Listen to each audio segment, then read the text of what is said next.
लिड्डा में उपचार प्रेरितों के काम, अध्याय 9 का 12 से 15 तक का पाठ। यहां हम प्रेरित पतरस और लिद्दा शहर में एनियास के चमत्कारी उपचार को देखते हैं।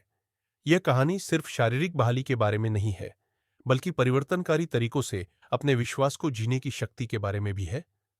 पतरस की मुलाकात 8 साल से बिस्तर पर पड़े एक व्यक्ति एनियस से होती है। विश्वास के शब्दों के साथ पतरस घोषणा करता है, आनियस, यीशु मसीह तुम्हें चंगा करता है, उठो और अपनी चटाई लपेटो। और तुरंत एनियस उठ खड़ा हुआ, जिसके कारण लिद्दा और शारोन में कई लोग प्रभु की ओर मुड़ गए। विश्वास की शक्ति, यह उपचार हमें विश्वास की अविश्वसनीय शक्ति की याद दिलाता है, उन दोनों के लिए जिन्हें उपचार की आवश्यकता है और जो इसे सेवा प्रदान कर रहे हैं। पतरस अपनी क्षमता पर नहीं बल्कि यीशु के नाम पर विश्वास के साथ आगे बढ़ा। हमारे दैनिक जीवन में हमेशा चमत्कारी उपचार की आवश्यकता नहीं होती है, लेकिन वे विश्वास से भरे कार्यों की मांग करते हैं। 2 कुरिन्थियों अध्याय 5 पद 7 में वर्णित विश्वास से चलने के लिए, न कि दृष्टि से। पौलुस का आह्वान हमें इस बात पर भरोसा करने के लिए प्रेरित करता है कि परमेश्वर की शक्ति हमारी समझ से परे काम करती है।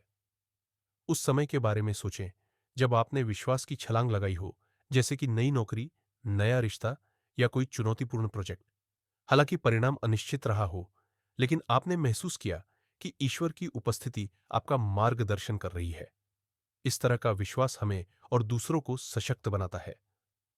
उपचार का प्रभाव, एनेस का उपचार तत्काल और पूर्ण था, जो ईश्वरीय हस्तक्षेप के परिवर्तनकारी प्रभाव को दर्शाता है।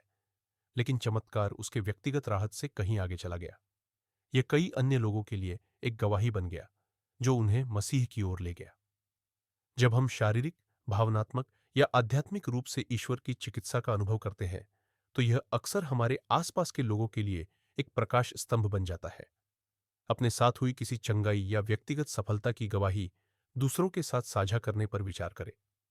क्या इससे विश्वास के बारे में बातचीत हुई? आपकी कहानी एनियस की तरह होगी, जो अविश्वास के बीच विश्वास को प्रेरित कर सकती है।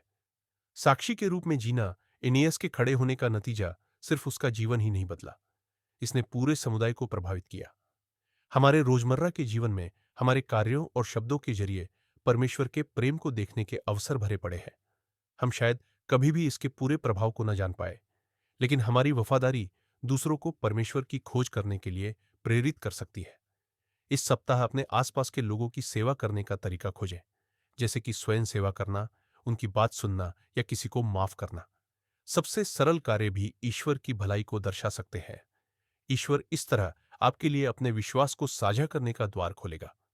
मैं आपसे आग्रह करता हूं कि आप अपने विश्वास को अपनाएं और साहसपूर्वक उसका पालन करें। आइए हम पतरस के साहस, एनेस की गवाही और उन बहुत से लोगों की याद करें जो अपनी गवाही के जरिए प्रभु को जान पाए। हमारा जीवन उन सभी लोगों तक मसीह के प्रेम और उपचार को फैलाए जिनसे हम मिलते हैं।